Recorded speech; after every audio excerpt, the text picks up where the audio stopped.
स्वागत है आप सभी का। न्यूज 18 मध्य प्रदेश छत्तीसगढ़ देख रहे हैं आप। मैं हूं अपर्णा मौजम। शुरुआत कर रहे हैं इंदौर की खबर के साथ, जहां एमपीपीएससी के बाहर अभ्यर्थियों ने प्रदर्शन किया है। 11 मार्च को मेंस की परीक्षा है। परीक्षा की तारीख को आगे बढ़ाया जाए, छात्र ये मांग कर रहे हैं। 2024 में और सीटें बढ़ाने की भी यहां पर अभ्यर्थी मांग कर रहे हैं और अपनी मांगों को लेकर यहां पर प्रदर्शन करने के लिए इकट्ठा हुए हैं। अभ्यर्थी इन तस्वीरों में आपको दिखाई दे रहे हैं। इंदौर की तस्वीरें, एमपीपीएससी के बाहर अभ्यर्थियों का ये प्रोटेस्ट है। 11 मार्च को मेंस का एग्जाम होना है और इस तारीख को आगे बढ़ाया जाए, ये भी मांग है। और साथ ही 2024 में सीटों में इजाफे की भी मांग कर रहे हैं यहां अभ्यर्थी।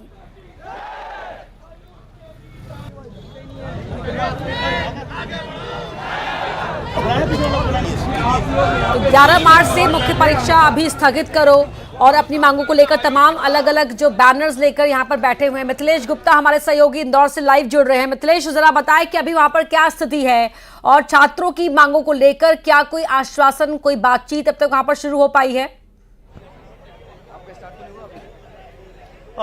मेरे साथ इस वक्त आकाश है, अभ्यर्थी है, और इनसे ही बात कर लेते हैं। क्या मांगों को लेकर आप लोग यहाँ पर प्रदर्शन कर रहे हैं? हमारी 4 प्रमुख मांगे हैं जिनको लेकर आज हम मध्य प्रदेश लोक सेवा आयोग के समक्ष आए हुए हैं, जिसमें सबसे प्रमुख मांग है हमारी कि वर्ष 2023 की मुख्य परीक्षा हेतु 90 दिन का समय दिया जाए छात्रों को। इसके पूर्व 19, 20, 21, 22 में 6, 8 महीने का समय दिया गया है।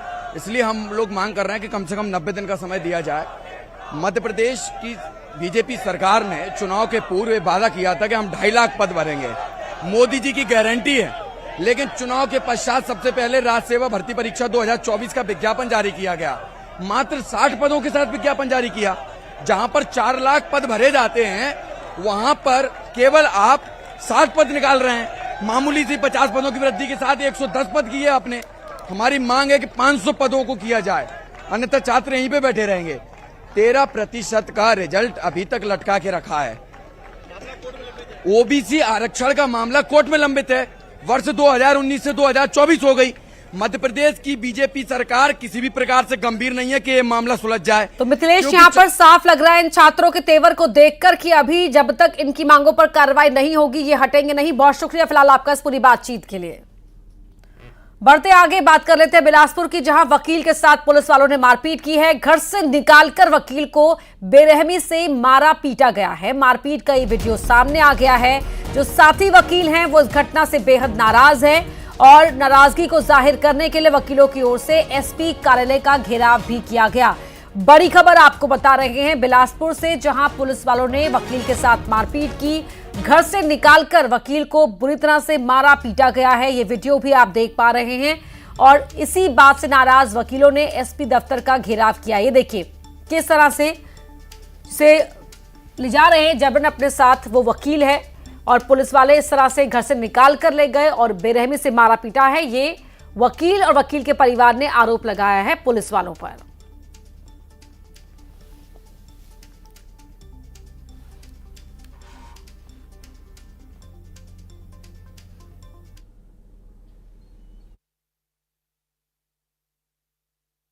ऐसी हम दोनों पत्नी के बीच ऐसी बातचीत हुआ तो किसी अनजान व्यक्ति के द्वारा 112 को फ़ोन कर दिया गया। तो वहाँ पे 112 की टीम आई तो मेरे घर में दरवाजा को बिना घंटी बजाए बेल बजाए घर अंदर घुसे। तो मेरी पत्नी ने कहा कि आप घर अंदर कैसे आए, क्या किस कारण आए? तो बोले हम अनुराग पांडे को उठाने गिरफ्तार करने आए। तो बोले इनके खिलाफ मामला क्या है? तो बोले पता नहीं, इनके खिलाफ शिकायत है। तो शिकायत किसने किया, क्या किया, ये बताइए। तब मेरी पत्नी ने और मैंने इसका विरोध किया। तो उसके बाद उन्होंने पहले मेरे मोबाइल को पकड़ा, बोला बहुत वकालत दिखा रहा है, तेरे मोबाइल को तोड़ा, ये मेरे फ़ोन को। उसके बाद मेरे साथ मारपीट की और बीच बचाव करने पर मेरी पत्नी के साथ मारपीट की। आरक्षक और उसके साथ 112 का ड्राइवर था। मेरे को 3 बजे से ले जाके 1 बजे तक थाना में बिठा कर रखे और मेरे को धमकी दिए कि तेरे खिलाफ जातिगत मामला बंद करेंगे। तो मैं बोला मैं क्या अपराध किया हूँ सर, ऐसा बता दीजिए। तो अपने वर्दी को अपने हाथों से फाड़ा और उसके बाद मेरे खिलाफ सरकारी व्यक्ति को बाधा पहुंचाने का अपराध दर्ज कर मुझे दिन भर थाने में बिठाया गया था 1 बजे तक। और मेरी पत्नी का कंप्लेन। मौर्य हमारे सहयोगी हमारे साथ बिलासपुर से लाइव जुड़ रहे हैं इसी खबर पर। उमेश, यहाँ पर वकीलों की नाराजगी देखने को मिल रही है, लेकिन बिना ये जानकारी दी कि केस किसने किया है, शिकायत किसने की है, इस तरह से जो पुलिस वालों ने रवैया अपनाया है वो तो सवालों में सवाल खड़े करता ही है।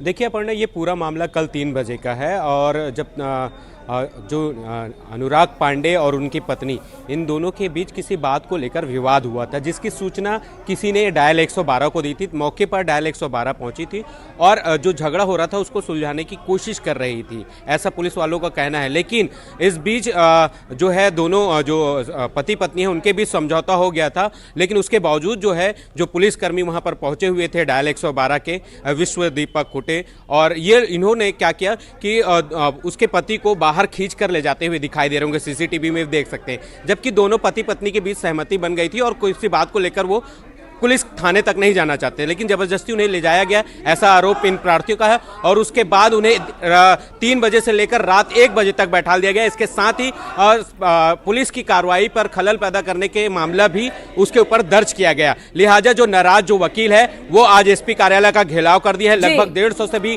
अधिक संख्या में पहुंचे वकीलों का ये मांग है कि तो बड़ी संख्या में वकील इकट्ठा हुए हैं, साथ ही वकील के साथ जिस तरह सलूक किया गया उसको लेकर शिकायत दर्ज करा रहे हैं। बहुत शुक्रिया आपका इस पूरी जानकारी के लिए। आगे क्या कार्रवाई होगी अपडेट आपसे लेंगे। और कांकेर से बड़ी खबर का रुख कर रहे हैं, जहां 2 इनामी नक्सली गिरफ्तार किए गए हैं। सर्चिंग के दौरान जवानों ने इन्हें पकड़ा है। दोनों ही नक्सलियों पर 5-5 लाख रुपए का इनाम था। उत्तर बस्तर डिवीजन में सक्रिय थे दोनों नक्सली। बड़ी खबर कांकेर से आपको बता रहे हैं, जहां ये 2 इनामी नक्सली अब पुलिस की गिरफ्त में हैं। सर्च ऑपरेशन जो चलाया जा रहा था उसी के दौरान जवानों ने इन्हें पकड़ लिया। दोनों पर ही 5-5 लाख रुपए का इनाम था इन दोनों नक्सलियों पर, जो आप देख पा रहे हैं टीवी स्क्रीन पर। इन दोनों ही नक्सलियों को उत्तर बस्तर जो डिवीजन है वहां पर ये नक्सली सक्रिय थे।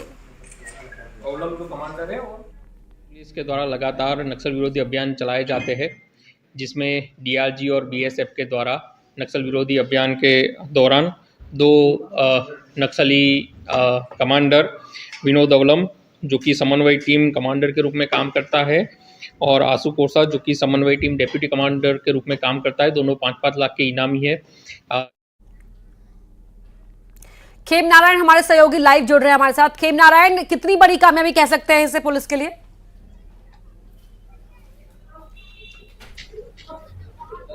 जी देखिए अपर्णा, आपको मैं बता दूं कि जिस प्रकार से कांकेर पुलिस के द्वारा 2 बड़े इनामी नक्सली और दोनों ही एक नक्सली संगठन में एक बड़े पद पर सक्रिय थे और उनको जो है गिरफ्तार करने में जो है कांकेर पुलिस को एक बड़ी सफलता मिली है। और जो है लगातार जो है कांकेर पुलिस के द्वारा नक्सलियों के लिए विरोधी अभियान चलाया जा रहा है, जिसके तहत जो है डीआरजी के जवानों को जो है ये 2 नक्सली मुंजाल गोंदी के जंगल में मिले और जब इनसे कड़ी पूछताछ की गई तब ये सब जो है खुलासे हुए।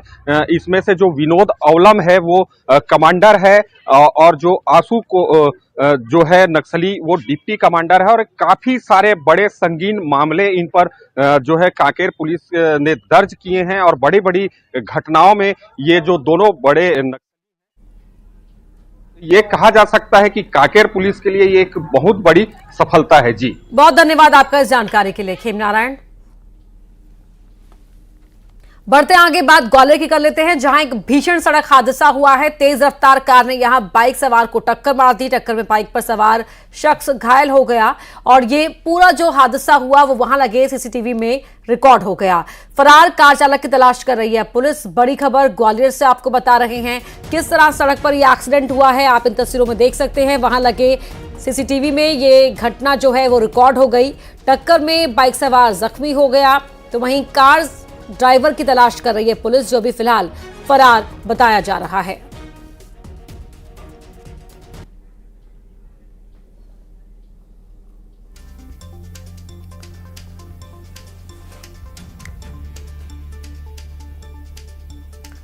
तस्वीरें आपको दिखा रहे हैं ग्वालियर में हुए भीषण सड़क हादसे की।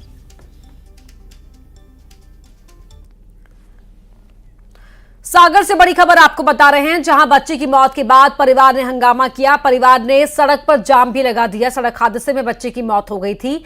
जैसी नगर थाना क्षेत्र का यह मामला है और हंगामा करते जिन लोगों को आप देख रहे हो दरअसल उस बच्ची के परिवार के लोग हैं जिस बच्ची की सड़क हादसे पर मौत हो गई। सड़क हादसे में बच्चे की मौत हो जाने के बाद परिवार का आक्रोश देखने को मिला है। गुस्सा परिवार ने अपना इस तरह जाहिर किया कि सड़क पर जाम लगा दिया, चक्का जाम किया। मौके पर पुलिस अधिकारी पहुंचे, परिवार को समझाने बुझाने की कोशिश यहां पर की गई है।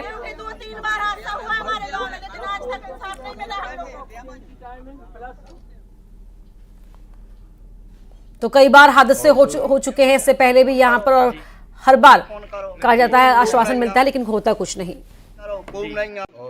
एम्बुलेंस को फोन करो जी, 100 नंबर को फोन करो कोई नहीं आवा है, आध घंटा वेट करो कोई नहीं आवा है। फिर इसके बाद में मोटरसाइकिल पे जाके हल्की राजा के संग जैस नगर पहुंचा, फिर जहाँ मिली हो, चाहे बमोरी में मिली हो, जहाँ भी मिली हो, उतने से फिर भी लौट के आए जी। इसलिए चक्का जाम। मंडला में भीषण सड़क हादसा हुआ। बस ने आधा दर्जन बाइक को कुचल दिया।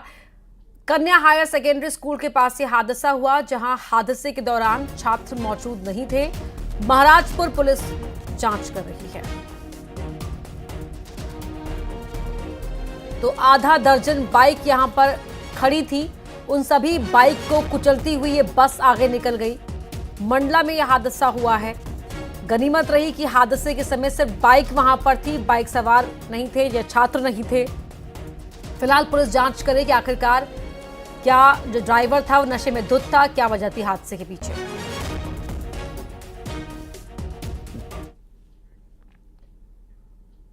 भोपाल से बड़ी खबर आपको बता रहे हैं, जहां बीजेपी ने किया है बड़ा दावा कि कांग्रेस के कई नेता उसके संपर्क में हैं।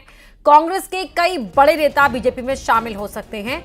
बीजेपी का विरोध करते करते देश विरोधी हो चुकी है कांग्रेस, और इसलिए बड़े नेता लगातार बीजेपी के संपर्क में हैं जो ज्वाइन करना चाहते हैं बीजेपी।